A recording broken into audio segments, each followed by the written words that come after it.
Capítulo 3, versículos 24 a 26, diz-nos assim: porque em vez do meu pão me vêm gemidos, e os meus lamentos se derramam como água, aquilo que temo me sobrevém, e o que receio me acontece, não tenho descanso, nem sossego, nem repouso, e já me vem grande perturbação. Que Deus nos abençoe. Irmãos, dando continuidade à nossa série sobre predestinação, e alguns assuntos ainda vão surgir, porque quando eu posto essas mensagens no Facebook, vem sempre aqueles desinformados, aqueles que são metidos a teólogos, né? O cara que nunca sentou num banco de faculdade teológica para estudar teologia, e ele trata a interpretação particular. Precisamos entender que o livro que nós temos nas mãos é o livro de Deus, e ele tem que ser interpretado teologicamente. Esse texto aqui não é para nós interpretarmos como se fosse um jornal que nós compramos na banca pela manhã, não. A Bíblia, ela é um livro especial, diferente de todos os demais. Para ser lida e interpretada tem que ser à luz da hermenêutica e da exegese. E tem uns pastorzinhos feitos nas coxas aí, e os caras acham que sabem alguma coisa. Então, dando continuidade à nossa série sobre a predestinação, quero pensar com vocês hoje sobre os decretos amargos. Eles existem, e Deus não tem a menor preocupação de explicar por que eles acontecem, e Deus não justifica quando os decreta. É o caso de Jó. Então, decretos amargos existem, Deus não explica, Deus não justifica. E logo de imediato, para nós entendermos o que é o decreto é uma ordem, é uma determinação divina, vem do próprio Deus. É como se fosse uma sentença para punir um criminoso. Preste atenção, não é uma sentença para punir um criminoso, ainda que como pecadores nós seríamos merecedores dela, mas na teologia um decreto é como uma sentença para punir um criminoso. É algo que é determinado, é algo que é ordenado, e esse criminoso não tem como fugir dessa sentença. Então, o Jó, ele foi punido como se ele tivesse cometido um grave pecado, e ele sofreu como se tivesse cometido. Interessante isso. Quando nós lemos Jó no capítulo 13, no verso 26, ele fala abertamente de que Deus decretou contra ele coisas amargas, e aí ele faz uma revelação que vem da sua mente. Jó não entendia por que ele estava sofrendo tudo aquilo. Por que nós sofremos nesse mundo? Por que viemos para passar por certos sofrimentos aqui? Aí Jó, ele dá uma explicação dizendo que ele pensava que Deus estava cobrando dele, punindo ele por pecados do passado, da sua juventude. Por quê? Porque ele analisa a sua vida, ele diz: poxa, eu tenho tentado viver de certa forma correto, fazer as coisas direitinho, e por que me vem tudo isso? Perdi meus filhos, perdi meus bens, eu estou nessa situação aqui, jogado em cinza. Por que essas coisas acontecem? Ele quer saber. Então, a sua mente lhe dá uma resposta, né? Talvez para aliviar, né, o subconsciente. Ele diz: olha, talvez eu esteja pagando por alguns pecados da minha mocidade. Jó é uma figura impressionante na Bíblia, porque além do próprio livro, Jó aparece também nos livros de Ezequiel e no livro de Ezequiel e na carta de Tiago. Em Ezequiel 14, Jó é citado como um homem reto, um homem sério, um pai intercessor. Para quem não sabe, o intercessor é aquele que se coloca no lugar do outro diante de Deus. O intercessor, ele se coloca no lugar do enfermo, no lugar do carente, e ele intercede diante de Deus como se fosse o tal. Então, Ezequiel 14, ele é citado como um homem reto, como um homem justo, e as suas atitudes de Jó, né, ele acaba sendo colocado ao lado de homens muito importantes na Bíblia. Jó, em Ezequiel 14, está ao lado de Noé, está ao lado de Daniel. Então ele é uma figura assim muito interessante para nós. Ele vai trazer esse ensinamento para nós com relação a que o sofrimento é real, ele é decretado por Deus, nós não temos como fugir. Tiago capítulo 5 fala da paciência e da perseverança que Jó teve ao lidar com o sofrimento. Isso parece chamar a nossa atenção, tratar conosco também, para que nós tenhamos essa mesma consciência, essa mesma atitude. Quando estivermos diante do sofrimento, nós temos que ter paciência e temos que continuar perseverantes. No início do livro de Jó, esse homem é apresentado como um homem então correto, um homem temente a Deus, e tem uma expressão muito legal aqui que diz que ele se desviava do mal. Ontem eu estava brincando lá com um irmão lá na igreja, na igreja Tabernáculo Batista, né? Igreja Batista Tabernáculo do Senhor, não é a tabernáculo lá da... E aí alguém disse assim: pastor, eu disse, olha, quem cometeu um pecado até amanhã de manhã não vai tomar ceia. Aí ele disse, então eu tenho que ir para casa sem pecar. Aí eu falei, cuidado com a mulher, foge da aparência do mal. Porque daí começamos a brincar, né? Ainda bem que a Cláudia não vai ouvir. Mas esse homem, ele nos ensina isso, a sermos perseverantes, a sermos persistentes diante do mal, né? Desviar-se do mal, alguém que sabe o momento de fugir, né? O apóstolo Paulo vai também dar essa dica para nós. Jó era tão sério que Deus o elogiou por 2 vezes. Presta atenção, ele é tão sério que Deus o elogiou. No capítulo 1, no verso 8, Deus diz assim: no mundo inteiro não há ninguém tão bom e honesto como Jó. Mas, entretanto, esse homem, com todas as suas virtudes, ele sofre as maiores provações da história bíblica. Para entender a questão, é preciso analisar o fato que dá origem à provação de Jó. Há uma espécie de reunião no céu. Presta atenção, Jó está aqui na terra, cuidando da sua casa, dos seus filhos, cuidando dos seus negócios, homem sério, bem sucedido, reto, temente a Deus, se desvia do mal, mas acontece uma reunião no céu. E a Bíblia diz que no dia em que os filhos de Deus, ele está falando aqui dos anjos caídos, né? Vieram se apresentar diante do Senhor, veio entre eles Satanás. O livro de Jó nos informa que os demônios acompanham os acontecimentos na terra e eles são obrigados a irem diante de Deus prestar uma espécie de relatório. Deus quer saber quem é que ele vai atacar, como se Deus não soubesse, né? Deus sabe todas as coisas, mas para mostrar o quê? Que ele é Senhor, que ele é soberano, os demônios e o próprio Satanás são obrigados a irem diante de Deus. E aí tem aquela discussão lá que vocês conhecem, né? Deus vai e pergunta: observaste meu servo Jó? E Satanás, obrigado a relatar, né, quem é que ele vai atacar, o que ele vai fazer, tem esse problema com Jó. E aí ele diz que Jó só teme a Deus por causa dos bens, por causa da riqueza e por causa da saúde. E Deus vai dizer assim: então tudo que ele tem eu vou colocar nas tuas mãos, você só não pode tocar na alma dele. Irmãos, preste atenção que o diabo não dorme em serviço. E quando ele pega pesado, porque ele não pode tirar a vida de Jó, mas ele tira a vida dos filhos. E não sei porque que tirou a vida da mulher, não sei. Satanás foi misericordioso com ela, mas deixou, né? E aí tem aquele probleminha lá que vocês sabem todo lá, né? Então ele deixa, mas ele tira os filhos, ele tira os bens, ele tira os animais. E o apóstolo Paulo vai dizer para nós em 1 Coríntios capítulo 4, versículo 9, que todos nós viemos desse mundo como crentes, viemos como uma espécie de decreto de morte, porque no momento em que nós nos unimos a Cristo, nós trazemos sobre nossa própria carne o sofrimento de Cristo, e nós estamos sujeitos a passar também por todas as dificuldades. Quem diz para você que nós não vamos sofrer nesse mundo é falso mestre, é falso profeta.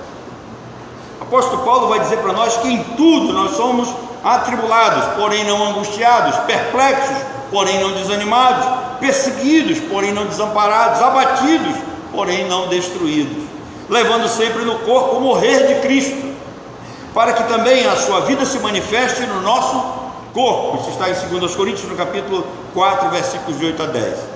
Ou seja, Deus, para sua própria glória, ele pega alguns dos seus filhos amados, eleitos, e os condena a lutar e morrer como se eles estivessem numa arena romana.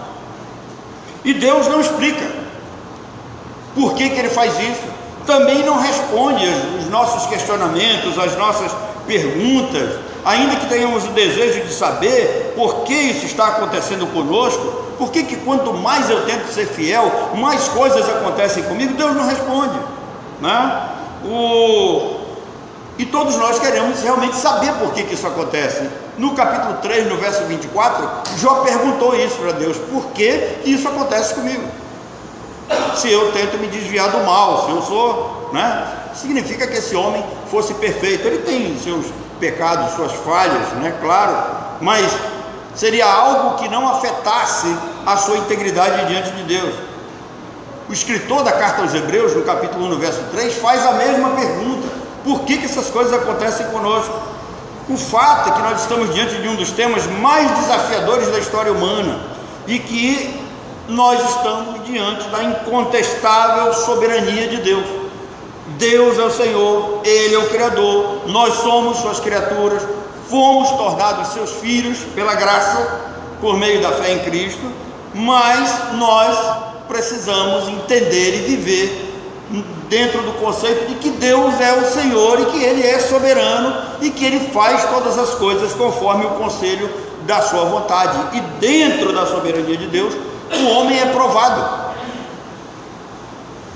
Quando Deus tira o seu povo Israel do Egito e leva para o deserto, Deuteronômio 8:2 vai dizer qual é o propósito: humilhar, provar, para mostrar o que tem no coração, né? Então nós sabemos que Jó, ele é cercado, né, por dois amigos assim muito próximos, e um deles ele chega a dizer que o homem sofre porque estava em pecado. Ele faz essa acusação para Jó: olha, você está sofrendo que você está em pecado. Mas a vida de Jó diz que não, porque o próprio texto, a própria palavra de Deus já vai dizendo de início que ele era um homem reto, temente a Deus. Então ele não estava pagando por pecado nenhum, não estava sofrendo por consequência de pecado. A carta aos Hebreus também diz que não. Por quê? Porque no capítulo 11 nós vamos ter lá aquela galeria dos heróis da fé. Foram homens de fé, homens sérios, também tiveram seus problemas, mas eles sofreram por um decreto divino. Homens sérios, tementes a Deus, não escaparam das amarguras da vida. Essa vida contém decretos amargos, sim.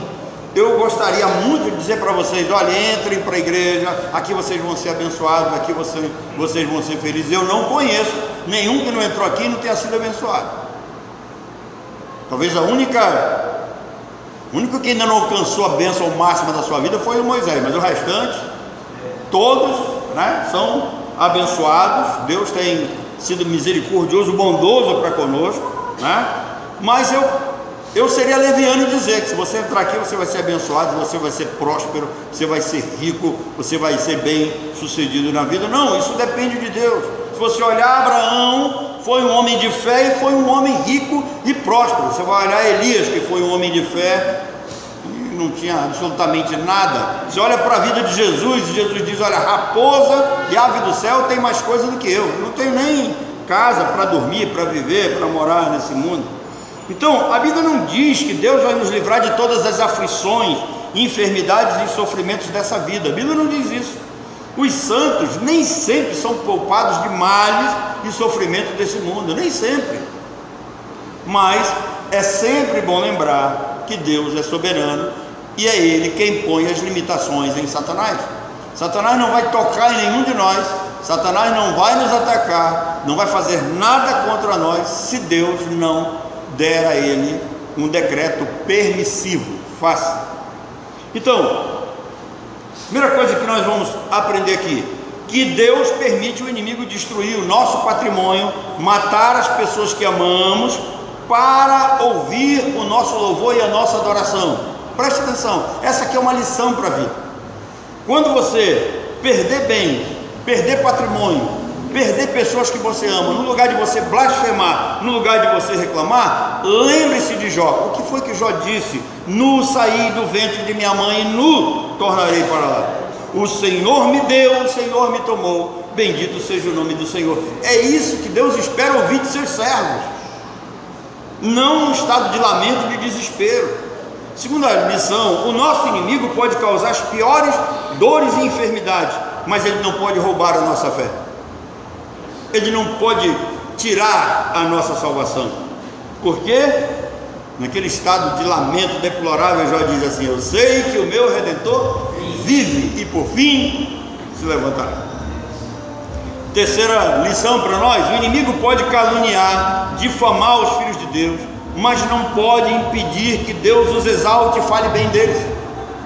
Esse é o estado de Jó. O próprio Deus fala a seu favor. Os crentes verdadeiros foram escolhidos, regenerados, amados e são sustentados por Deus pela providência divina. O inimigo pode levar um crente ao desespero, pode fazê-lo desejar morrer, como foi o caso de Paulo, como foi o caso de Moisés, como foi o caso de Elias, mas não pode impedi-lo de confiar e esperar o socorro que vem do Senhor. Essa é uma esperança que nós temos. Quando tudo estiver difícil à sua volta, lembre-se de uma coisa: a qualquer momento Deus pode enviar socorro, basta Ele querer. Se assim estiver dentro dos seus decretos e propósitos, uma hora vem. E se Deus permitir, o inimigo pode fazer com que todos fiquem contra nós. Imagine. Vocês não imaginam o que é legal ter assim uma turma toda contra nós, né? É bom demais. Se você quiser ver um mundo contra você, fale de eleição, fale de soberania, fale de predestinação, bote o homem no lugar dele, exalte a pessoa de Deus, você vai ver os vermes se contorcendo. De imediato eles pulam logo. Não é assim. Então, Deus pode permitir que o inimigo levante todos contra nós, mas não pode impedir, o inimigo não pode impedir que Deus fique do nosso lado. Todos podem estar contra, mas Deus vai estar do nosso lado, com toda certeza. O inimigo pode frustrar os nossos planos, matar o nosso corpo, mas não pode frustrar e impedir os planos de Deus para as nossas vidas. Jó diz assim: eu sei que aquilo que ele decretou a meu respeito, ele vai cumprir, não tem como fugir. O sofrimento de Jó, já quase insuportável, não durou para o resto da sua vida. Por quê? Porque toda tribulação, toda provação tem prazo de validade. Nós não vamos viver a vida nesse mundo debaixo de peia constante. Vai vir um momento de bonança, pode ter certeza. E nós podemos ver isso na vida desse grande homem de Deus. A prova passou e a vida continuou. Deus o abençoou e no final do livro diz que Deus restaurou em dobro. Irmãos, nós enfrentamos dias difíceis, isso é fato. As lutas passam, a vida continua, a história segue o seu curso conforme Deus decretou, e o futuro só a Deus pertence, vai acontecer de acordo com o que Ele planejou. Nós vamos cumprir livremente os decretos de Deus. Nós temos uma esperança muito bem definida na glória, que um dia tudo isso vai passar, o Senhor Jesus vai descer, vai ficar nos ares, nós vamos nos encontrar com Ele e em seguida vamos descer para implantar o seu reino milenar neste mundo, nesta terra, e aí tudo passará. Vai se cumprir o que ele disse, que Jesus disse na oração sacerdotal em João capítulo 17: a minha vontade é que onde eu estiver, estejam comigo aqueles que tu me destes. Então, queridos, nós temos uma esperança muito bem definida. Um dia Cristo aparecerá para nos buscar, todos os olhos verão e colocará um fim em todo esse sistema pecaminoso, mundano, perverso a qual nós estamos vivendo. Os sofrimentos desse mundo, eles são minúsculos e comparados ao que está prometido para a vida futura. Os sofrimentos, eles são insignificantes quando eles são colocados no contexto da eternidade. No contexto da eternidade, o que nós passamos nesse mundo aqui não é absolutamente nada. Nem olhos viram, nem ouvidos ouviram o que Deus tem guardado, reservado para aqueles que o amam. O grande problema é que os seres humanos parece que não admitem o sofrimento. E quando eles não entendem essa questão do sofrimento, eles precisam pensar no que diz a primeira carta de Pedro, nos capítulos 4 e 5. 1 Pedro 4 e 5 vai dizer para nós que Cristo sofreu, os que vieram antes de nós sofreram, e ele diz com todas as letras que nós vamos sofrer também. Nenhum momento a Bíblia vai dizer que você vai ser rico, vai ser próspero, vai ter tudo de bom, vai ter tudo ao tempo e à hora. Não, irmãos, esse mundo está afadado a dias difíceis. Por quê? Por causa do pecado, por causa da consequência do pecado na vida do ser humano. Então, quem nega o sofrimento neste mundo são os falsos mestres, os falsos profetas. Jó perdeu tudo, Jeremias foi preso, João Batista foi decapitado, Jesus foi crucificado, Estevão foi apedrejado, Paulo foi preso, açoitado e depois foi decapitado, Pedro foi crucificado de cabeça para baixo, Então todos os apóstolos morreram de morte trágica. Os problemas dessa vida não são falta de fé, como afirmam alguns, nem resultado de pecado, nem maldição hereditária. Isso é papo furado de quem não conhece ninguém. Se você ainda não entendeu que o sofrimento vai sempre trazer glória para Deus, lembre-se de João capítulo 9, quando eles se encontram com aquele cego e os discípulos, baseados naquela versão judaica da Cabala, que vai trazer a questão do sofrimento como consequência de pecados passados dos pais, a chamada maldição hereditária. Eles fazem uma pergunta sem sentido para Jesus: quem pecou, ele ou os pais dele? Aí Jesus vai e diz: olha, nem ele pecou, quer dizer, nessa vida, nesse mundo não foi ele não está pagando o pecado de ninguém, isso aqui não é resultado de pecado. Ele diz: nem seus pais pecaram, quer dizer, não há maldição hereditária, ele não reencarnou, não está pagando o pecado de reencarnações. Aí Jesus dá a resposta: é para que nele fosse o quê?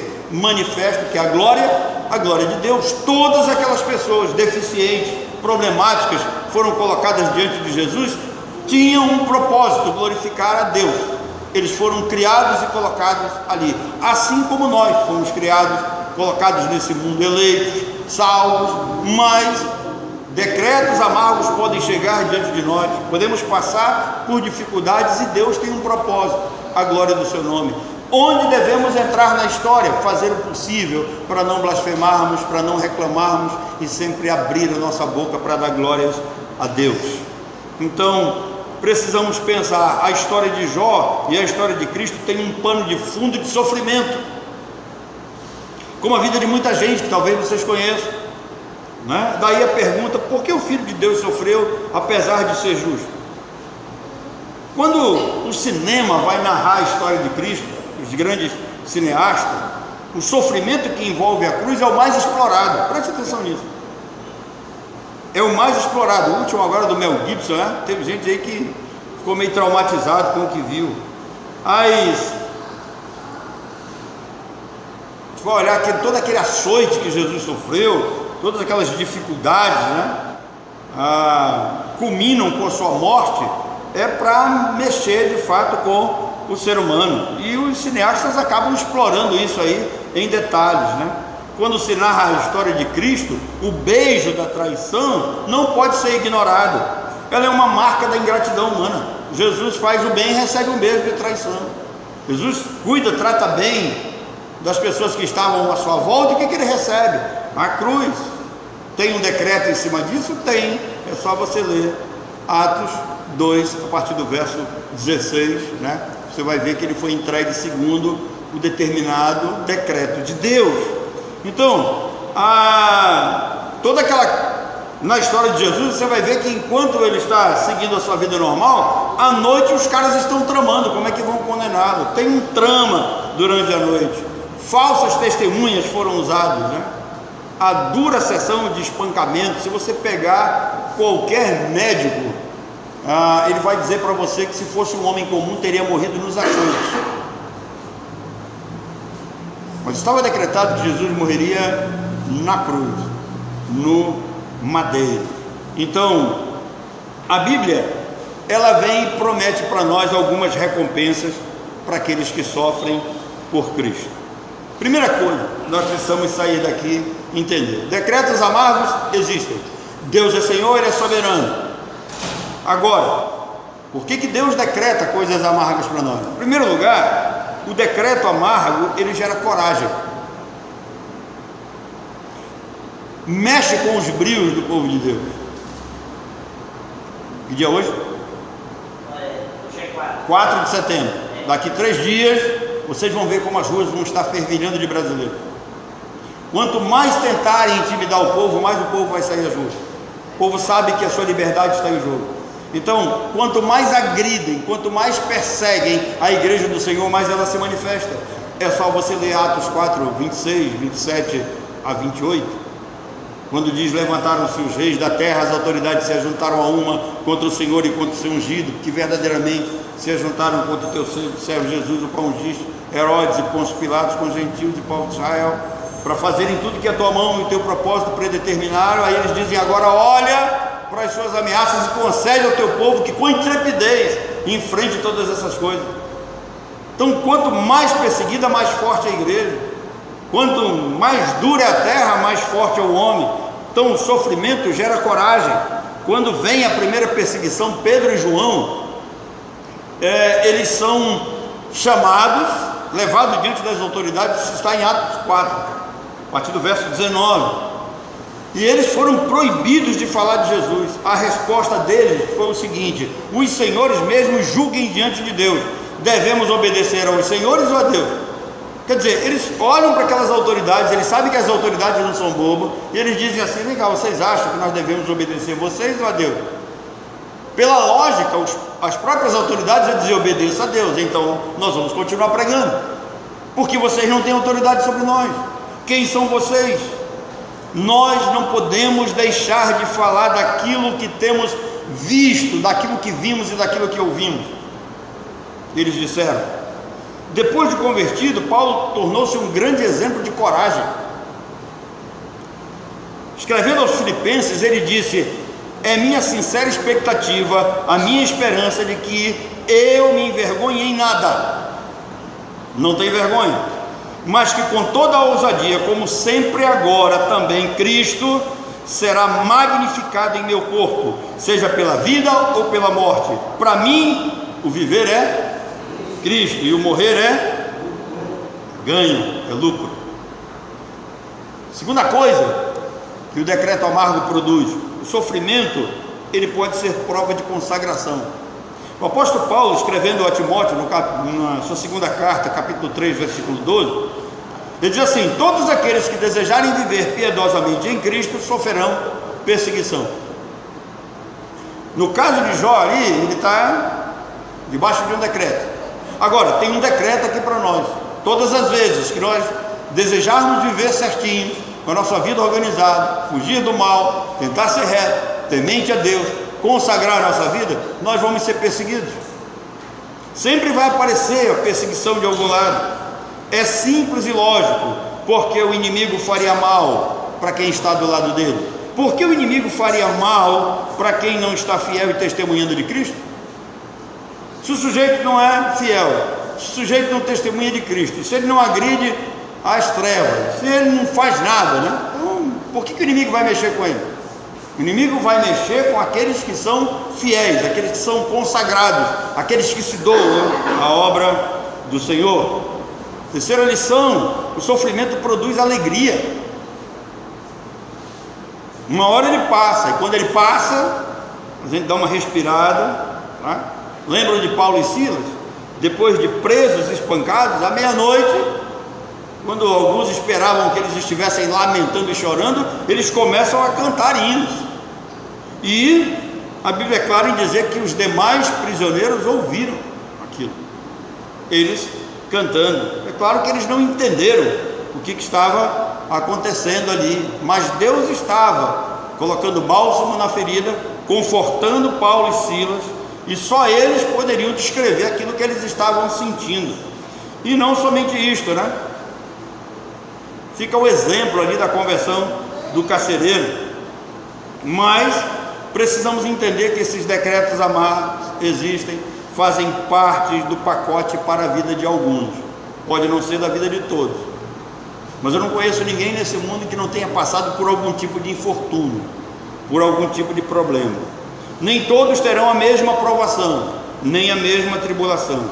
Com certeza eles não sentirão que a nossa mente voltada para Cristo, ela consegue detectar quando o mal está chegando, quando alguma coisa está se aproximando. Em determinadas situações as nossas emoções ficam abaladas, mas mesmo sofrendo, o bálsamo da graça alivia a dor, a ponto de não sentirmos as dores das feridas. Se você olhar os mártires do passado, quantos homens foram mortos, quantos foram queimados vivos, e imagina, você está sendo queimado vivo, como é que você consegue cantar um hino? A não ser que você não estivesse sentindo dor alguma. E pela graça Deus pode fazer isso, e fez na vida de alguns dos seus grandes servos. Na enfermidade Deus deixa o leito fofo, você já leu isso? É Davi que diz. E na morte Ele consola a ponto de resistirmos até continuar a caminhada. Então, que Deus nos abençoe. Irmãos, a Bíblia é rica de ensinamentos. Cabe a nós desarmarmos o nosso coração, tirarmos da nossa mente todo esse humanismo a qual fomos ensinados, olhar para ela que esse mundo tem um Senhor, esse mundo tem um Criador, esse mundo tem um Rei soberano que governa, e nem tudo aquilo que Ele faz, Ele explica para nós por que Ele faz. Ele não dá satisfação. Nós vamos partir desse mundo sem saber por que muitas coisas aconteceram conosco, para nós entendermos que Ele é Senhor. E mesmo que os homens critiquem, Deus não se importa com essas críticas. Postei no Facebook alguns sermões, e uma pessoa, no afã de criticar Deus, ele não entende o tamanho da besteira que ele falou. Ele disse assim: a predestinação anula a justiça de Deus. Eu respondi de imediato. O povo na época de Paulo pensava assim. Aí Paulo vai e escreve Romanos capítulo 9, a partir do verso 12, né? E no verso 15 ele diz: que diremos, pois, a injustiça da parte de Deus? De modo nenhum. Então o ser humano tem essa mania de querer julgar Deus com suas ideias, mas aqui nós somos ensinados a saber que Deus é Senhor, e nós temos um lugar, e esse lugar onde nós somos colocados não é um lugar de poder agir como senhores da história, senhores de nossas vidas, senhores deste mundo, porque esse mundo tem um único Senhor, que é Deus. No dia que você abrir a sua Bíblia em Apocalipse, a partir do capítulo 4, se você olhar bem no capítulo 5, você vai ver que o trono do universo está ocupado. Tem um Senhor que governa e Ele reina. Que Deus nos abençoe.